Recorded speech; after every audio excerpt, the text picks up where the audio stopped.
Evan liked silence, not the empty kind that felt lonely, but the calm, soft silence that wrapped around his small apartment like a blanket. Every morning followed the same pattern. He woke up before the alarm, made coffee exactly the same way, and sat by the window while the city slowly came alive outside. He worked from home as a data editor, a job that required focus but not conversation. That suited him just fine. His life was simple, predictable, safe. That was why the knock on his door felt wrong. It came at exactly 8:17 in the morning. Evan noticed the time because nothing ever interrupted him before 9. He frowned, set his coffee down, and walked to the door. Through the peephole, he saw a man in a gray suit holding a digital tablet. The man stood too straight, like someone trained to be professional at all times. Evan hesitated, then opened the door just enough to peek out. "Mr. Evan Carter?" the man asked calmly. "Yes," Evan replied. "I'm here on behalf of the International Contact and Integration Office," the man said. "May I come in? This will only take a moment." Evan blinked. That was not a sentence he expected to hear in his quiet life. He almost laughed, thinking it was a joke. But the man's expression was serious, and the badge on his jacket looked very real. I don't really have time for... This concerns temporary housing approval," the man interrupted gently. "And you've already been pre-selected." That made Evan pause. Pre-selected? For what? Against his better judgment, Evan opened the door fully and stepped aside. The man entered, scanning the apartment quickly, as if confirming something invisible. "It's small," the man said. "Clean. Quiet. Good." "Good for what?" Evan asked, feeling uneasy. The man tapped his tablet, then looked up. For cohabitation. Before Evan could ask another question, there was a second knock on the door. Softer this time. Almost polite, the man stepped aside. "She's here." "She?" Evan repeated, confused. The door opened, and everything changed. The girl who stepped inside looked human at first glance. She had long silver hair tied loosely behind her back and eyes that shimmered faintly like light reflecting off water.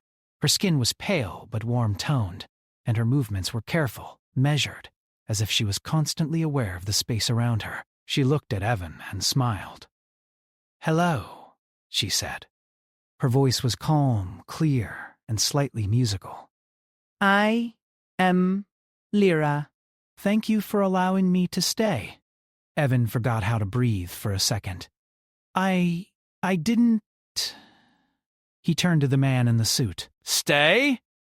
"Yes," the man said.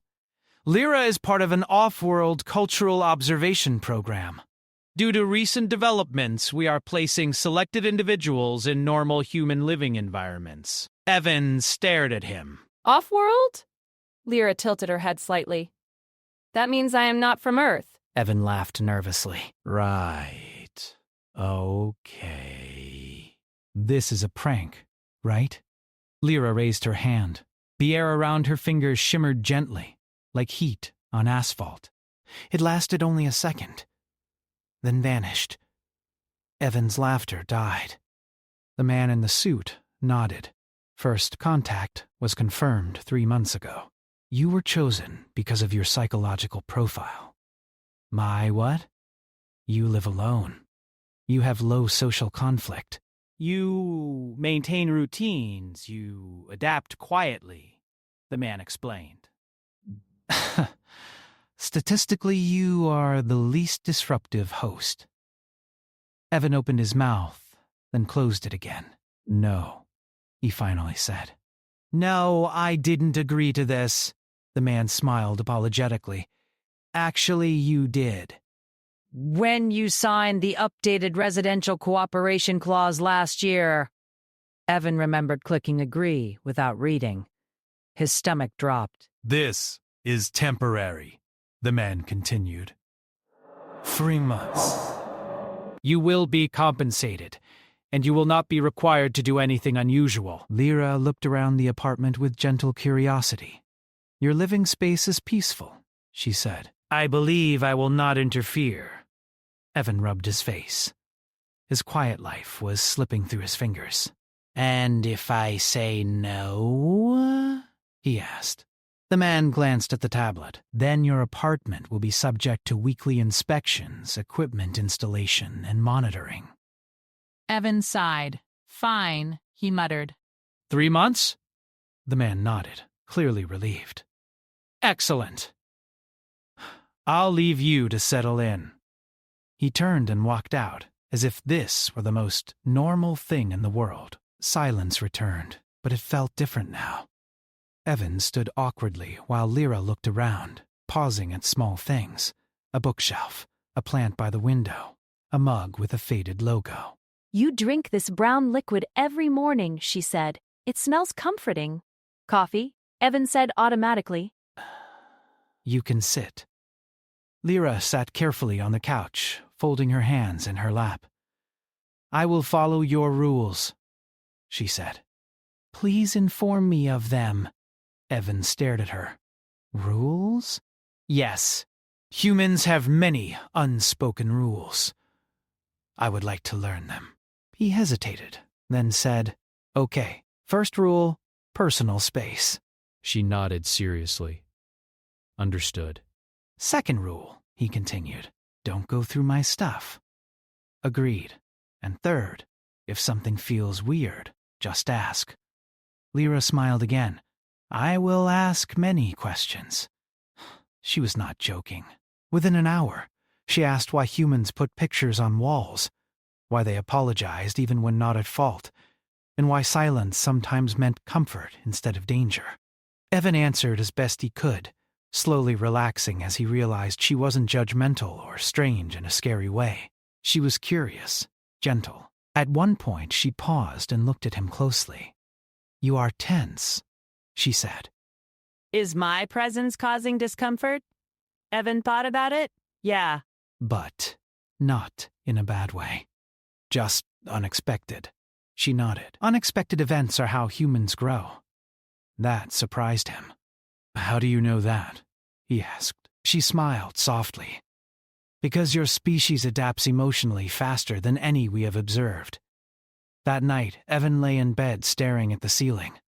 He could hear Lyra moving quietly in the living room, arranging her few belongings. His life was no longer predictable. His routines were broken, but for the first time in a long while, he didn't feel empty. He felt curious, and somewhere beyond the quiet walls of his apartment, humanity's first real connection to the stars was sleeping on his couch. The first morning Evan woke up with Lyra in his apartment felt strange. He stayed in bed longer than usual, listening. There were soft sounds from the kitchen, not loud, not careless, but careful sounds, as if someone was afraid of breaking the silence. He finally got up and walked out. Lyra stood near the counter, holding a mug with both hands. She was staring at it like it was something alive. You're awake, she said, turning toward him. Good morning. Morning, Evan replied. Ah, that mug is empty. Yes, she said calmly. I observed that humans begin their day with coffee. I wish to prepare myself. Evan smiled a little. I'll make it. It's hot. I can tolerate extreme temperatures, she said. But I will follow your guidance. He showed her how to make coffee. She watched closely, memorizing every movement.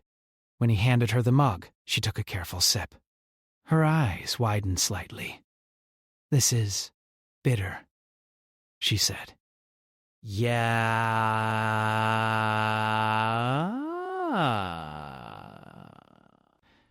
Humans consume unpleasant flavors by choice. This is interesting. They sat at the table together. Evan noticed how still she was, how focused. She didn't check a phone. She didn't fidget. She simply existed in the moment. It felt calming. Later that day, Evan worked at his computer while Lyra explored the apartment. she asked before touching anything, always polite, always respectful. "What is this object?" she asked, pointing at a photo frame. "My parents," Evan said. "From, a long time ago. You are no longer close to them?" she asked gently. He hesitated. "No, not really," she nodded, as if that answer made sense. Humans often separate from origins to grow. Evan glanced at her. "You say that like it's a fact." "It is," she replied. Growth causes distance. Distance causes longing. Long creates stories. He wasn't sure why, but that stayed with him. In the afternoon, Evan realized something strange. He hadn't felt anxious all day. Normally, unexpected changes made his chest feel tight. But Lyra's presence was different. She didn't demand attention. She didn't push. She simply observed and listened. When he finished work, she asked, "Do humans rest together?" He laughed softly. "Sometimes we usually watch something." "What is watch?" she asked. So they sat on the couch and watched a quiet show. Lyra leaned slightly toward him, her shoulder barely touching his arm. Evan froze at first, then relaxed. She was warm, comforting. Halfway through, she turned to him. "Your emotional signals are calming," she said. Evan blinked. "My what?" "Your presence reduces my processing noise," she explained. "I believe humans call this comfort." His face felt warm. "Yeah, I think that's the word." That night, Evan dreamed, for the first time in months. The next few days passed gently. Lyra followed his routine, but added small changes. She opened the window in the morning because she liked fresh air. She rearranged the plant so it could get more sunlight. She laughed quietly at jokes she didn't fully understand. She asked many questions. Why do humans apologize to objects they bump into? Why do humans smile when they are sad? Why does your heart rate increase when I stand close? That last question made Evan choke on his drink. That's just biology," he said quickly. She accepted that answer, but watched him more closely afterward. On the 5th day, Evan took her outside. He was nervous. He worried people would notice something strange. But Lyra wore simple clothes and moved carefully, copying human behavior. She was amazed by small things: children playing, dogs running, couples holding hands. "Humans connect physically without purpose," she said softly. "There's always a purpose," Evan said. "Sometimes it's just emotional." She considered that deeply. When they returned home, she sat beside him. "My people consider humans emotionally dangerous," she said. Evan stiffened. "Dangerous?" "Yes," she continued. "Because humans form bonds quickly, and once bonded, they will endure great discomfort to protect that bond." "That doesn't sound dangerous," Evan said quietly. "To us it is," she replied, "because it is powerful." That night, Evan realized something else had changed. He was no longer counting days. He wasn't thinking about when she would leave. He was thinking about how empty the apartment would feel without her. One evening, Lyra stood by the window, watching the city lights. "Evan," she said, "why do you live alone?" He thought about lying. Then he didn't. "Because it's easier," he said. "Less chance of getting hurt." She turned toward him. "But you accepted me. You're different," he said. "How?" she asked. "You don't judge," he replied. "You don't expect anything." She stepped closer.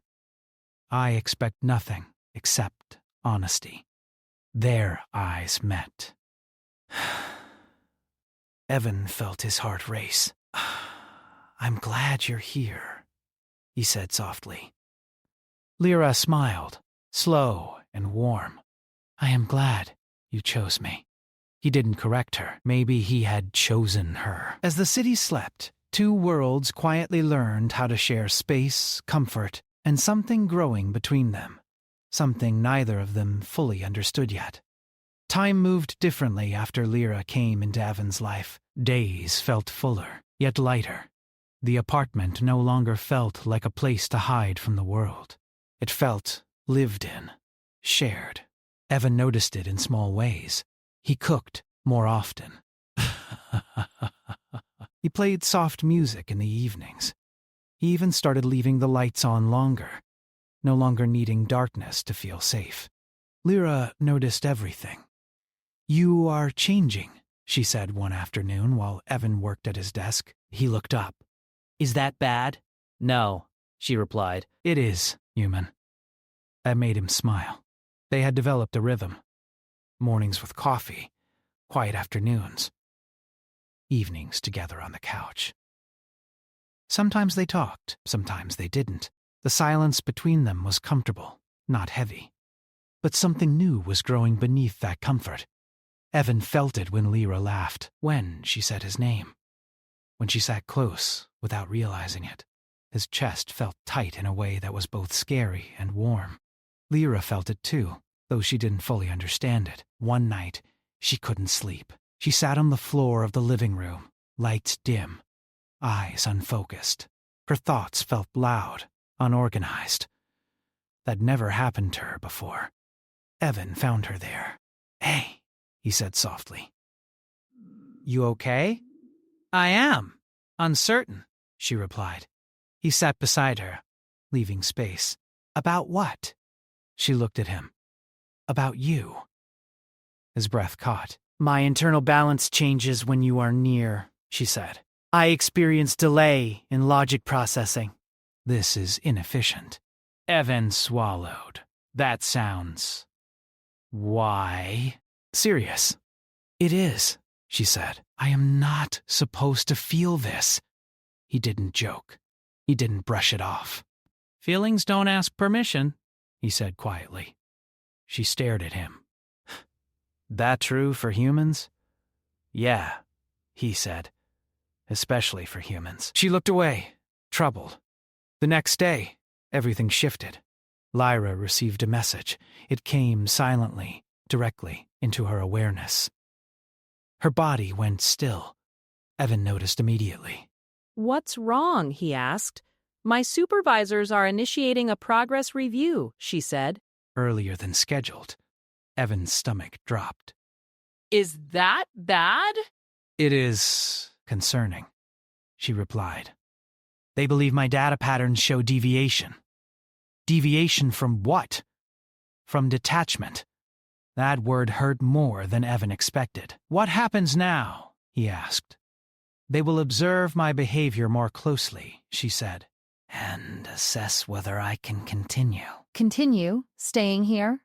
Evan asked. Yes, she said softly.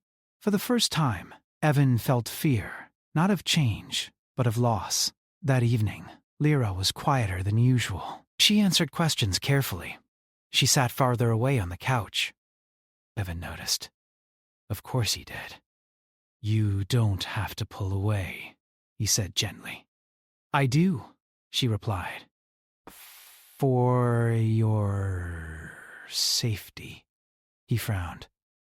"I didn't ask you to." "That is why humans are dangerous," she said. "You accept risk without calculation?" He laughed quietly. "Yeah? We're kind of bad at that." She didn't smile. Later that night, Evan lay awake, staring at the ceiling again. But this time, the silence hurt. The following days were harder. Lyra began recording more, observing more, feeling less. She asked fewer questions. She laughed less. She smiled carefully, as if practicing. Evan tried to act normal, but something between them felt fragile, like glass. One afternoon, he finally spoke. "You're acting like a guest again," he said. She paused.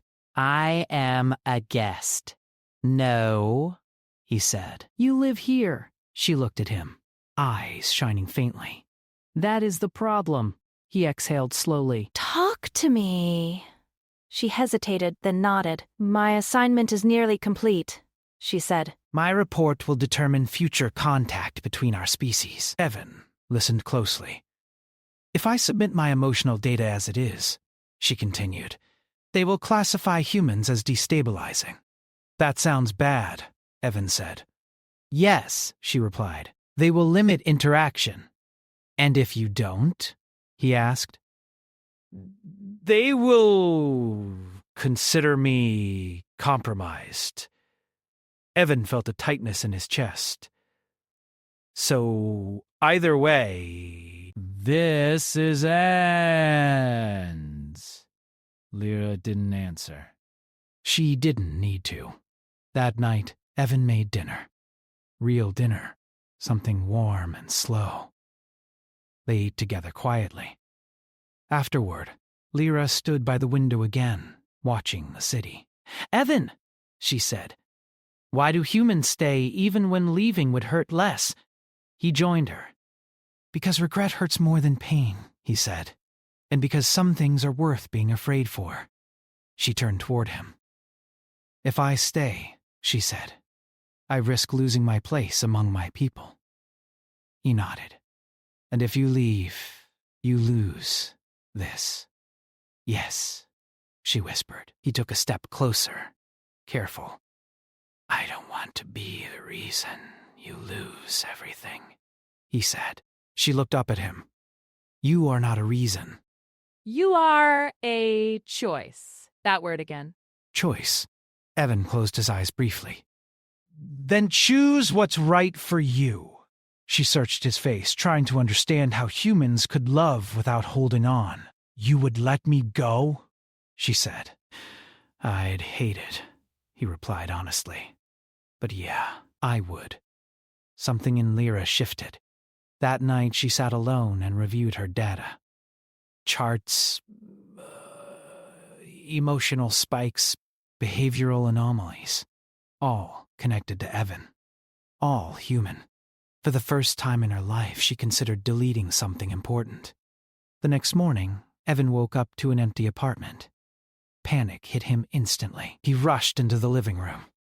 Lyra's things were still there. The couch was empty. The window was open. Then he saw her on the balcony, standing in the early light.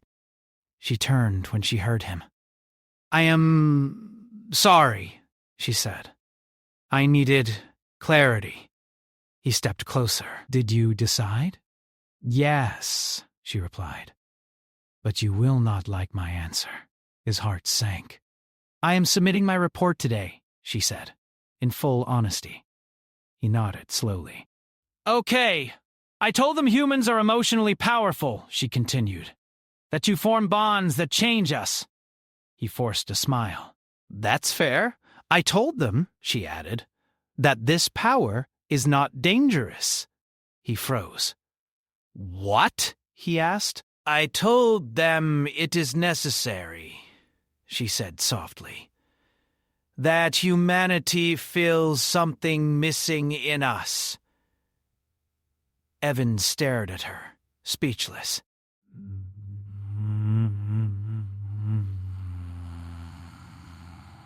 They will question me, she said. They may recall me. But you still did it, he said. Yes, she replied. Because truth matters. And because you matter. The city moved below them, unaware that something important had just shifted. Whatever came next, neither of them would ever be the same. And humanity's place among the stars now rested on something simple, fragile, and deeply human. A bond. The message came sooner than Evan expected. Lyra felt it before she said anything. Her posture changed. Her breathing slowed. She stood very still, like someone listening to a voice only she could hear. Evan noticed immediately. They responded, she said quietly. His heart began to race. What did they say? They are concerned, she replied. They will arrive. Evan's mouth went dry. Arrive where? Here, she said. On Earth. The apartment felt smaller suddenly. That's bad, right? Evan asked. Yes, Lyra answered honestly. But it is also rare. How rare? This has never happened before, she said. The next 2 days felt unreal. Lyra explained as much as she could, using simple words. Her people did not usually meet new species directly. They observed from a distance. Humans were different, too emotional, too unpredictable, too influential. Evan tried to keep his routine, but his hand shook when he made coffee. He kept checking the door, the window, the sky. On the third morning, it happened.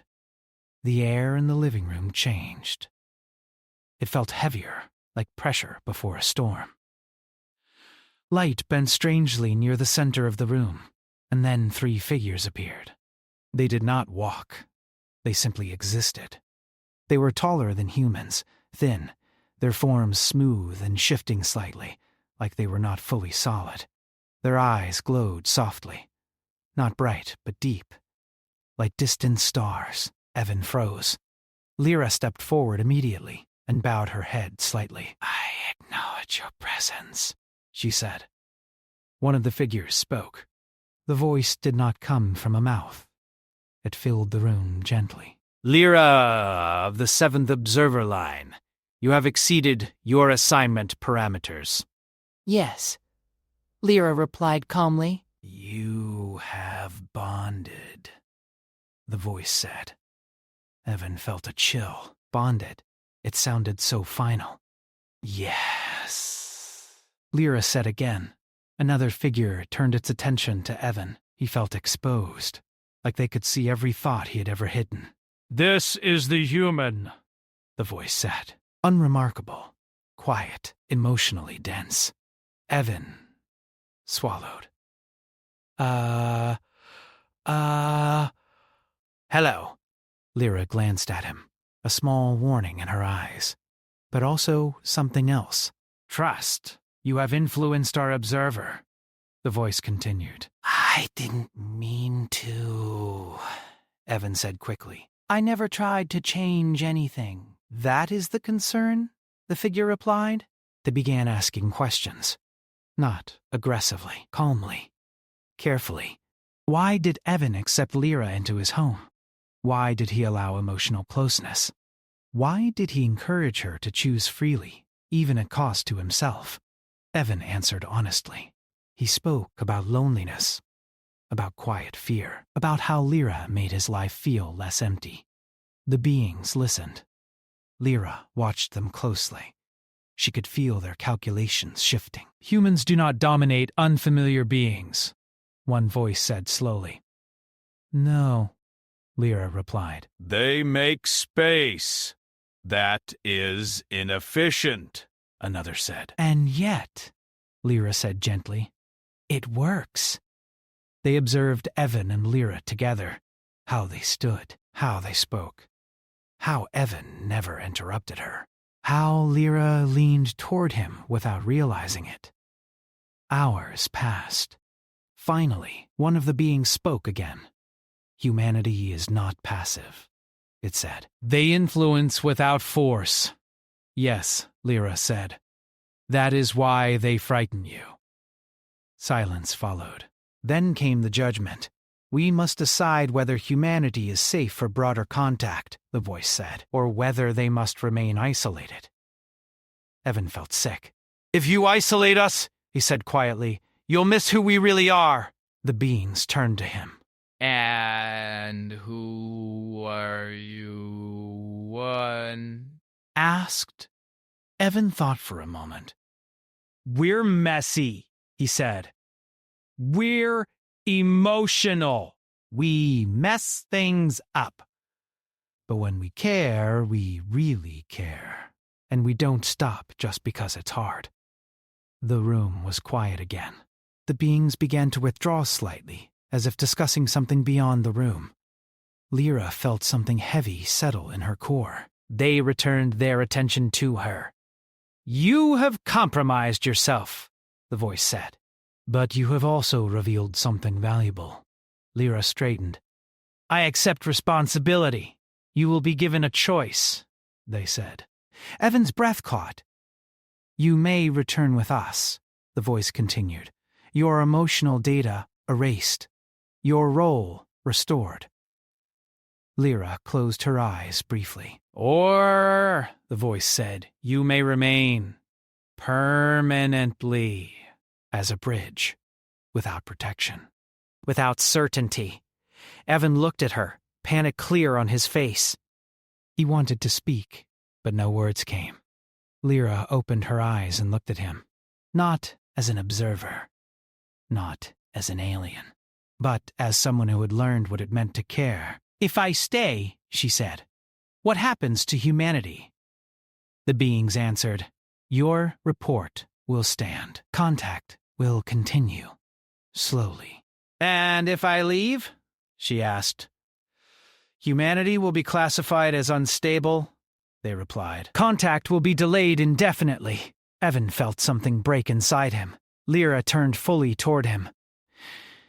You told me to choose what was right for me, she said softly. He nodded, eyes burning. Yeah, she smiled gently. You taught me that caring does not weaken us. She faced the beings again. I will stay, she said. The decision echoed through the room. So be it, the voice replied. You are no longer an observer. The figures faded, the pressure lifting with them. Silence returned, real silence. Evan stood there, shaking. You stayed, he whispered. Yes, Lyra replied. I chose. He laughed, half sob, half relief. You just changed everything. She stepped closer. So did you. That night, they sat together on the couch, closer than ever before. No screens, no distractions.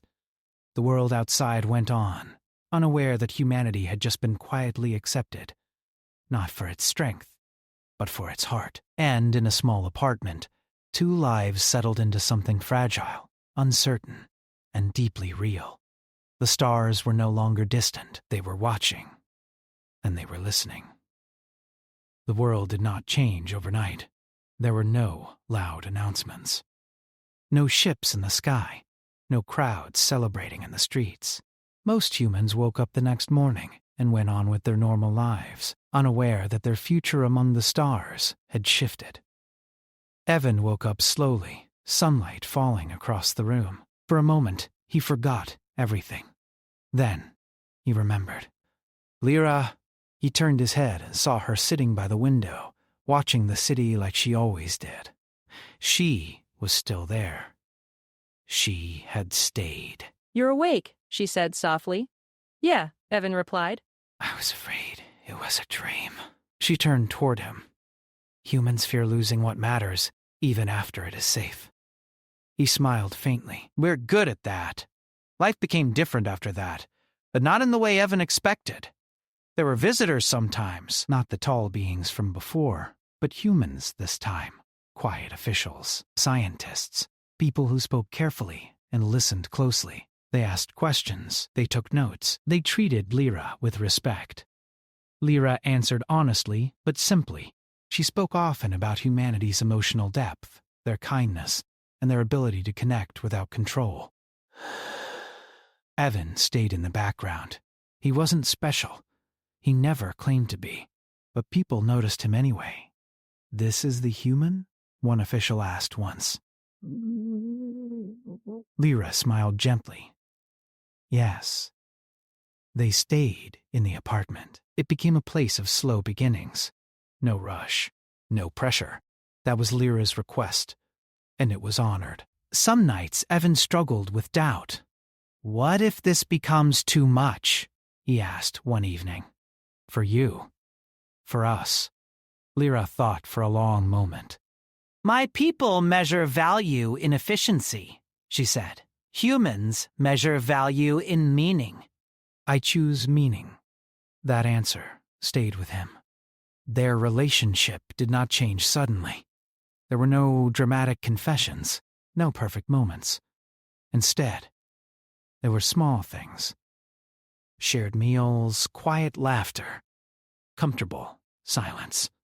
One night, Evan finally spoke the thought that had been sitting in his chest for weeks. Do you ever regret staying? He asked. Lyra looked at him carefully. Do you regret letting me in? He shook his head immediately. Never. Then I have my answer, she said. The wider world began to feel the change slowly. Strange new technologies appeared, always introduced carefully, always explained. Medical advances, clean energy, communication systems that reduced distance and misunderstanding. The beings who observed humanity did not push, they watched, and what they saw confused them. Humans did not panic. Humans did not demand more. Humans argued, worried, questioned. But they also adapted. They supported each other. They made art about the stars before they ever reached them. This species does not conquer, one observer noted. They connect. Lyra became known as a bridge, not a ruler, not a symbol, just a presence. Evan watched her change, too. She smiled more easily. She spoke with warmth instead of analysis. She leaned into emotions instead of stepping away from them. One afternoon, they walked through a park together. Children ran past them, laughing. A dog pulled at its leash. This place feels alive, Lyra said. It is, Evan replied. Because people care about it. She stopped walking and looked at him. Evan, she said, humans changed me. He blinked. In a good way. Yes, she said, in the way that matters. He took a breath, then reached for her hand. She paused for only a second before taking it. The contact was simple, natural, powerful. That small action meant more than any treaty. Years passed. Humanity slowly stepped into the wider universe, not with fear or pride, but with curiosity. They listened. They learned. They made mistakes. They apologized. Other species watched and adjusted their understanding. This one does not seek dominance, they said. They seek belonging. Evan grew older. His hair showed gray. His life was no longer quiet in the way it once was. But it was full. Lyra stayed by his side. She did not age the same way, but she learned what time meant to humans. She learned to treasure moments instead of measuring years. On a quiet night, Evan sat on the balcony, stars spread across the sky. Do you ever miss your home? He asked. She leaned against him. I am home. He closed his eyes. Humanity did not become great because of power or strength. They became great because they opened a door, made space, and said, "You can stay." And the universe answered, not with fear, but with trust.